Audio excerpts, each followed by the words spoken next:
না, মানুষের সাথে অন্যায় করতেছেন। আপনার খাবারটা ভালো, গরুর মাংসটা খারাপ এটা বলতে পারবেন না আপনি, আমিও বলতে পারবো না। সবজিটা বাজার থেকে নিয়ে আসছেন সেটাও ভালো, ডালটা বাজার থেকে নিয়ে আসছেন সেটাও ভালো, যে পানি দিচ্ছেন এটা এটা ওয়াসার পানি হলেও এটা এটা ভালো।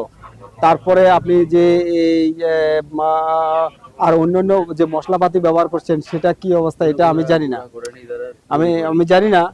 মশলাপাতি ব্যবহার করছেন সেটা আমার ভালোই মনে হয়েছে, কিন্তু আপনি এই এটার সাথে আপনি এই যে রং এবং এই কেমিক্যাল ব্যবহার করে ভালো খাবারটার সাথে আপনি বিষ মিশ্রণ করে খাবারটাকে নষ্ট করে ফেললেন। পেয়েছে এক মুঠ এলাচ বেশি দিলেই হয়ে যাচ্ছে, এক মুঠ দারুচিনি বেশি দিলেই এটা সুগন্ধ এসে যাবে।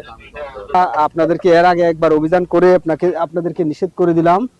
বাজারে কাশ্মীরি মরিচ বলে এত চালাকি আপনারা করেছেন। দেখেন এইটা, এই তারপর দেখাও, আমি বলি এই যে দেখেন এটা পুরাটা রং, দেখলে বোঝা যায় না? আপনারা বলেন তো যারা আছেন, রং বোঝা যায় কিনা? আপনি বলেন বোঝা যায় কিনা? বলেন বলেন না।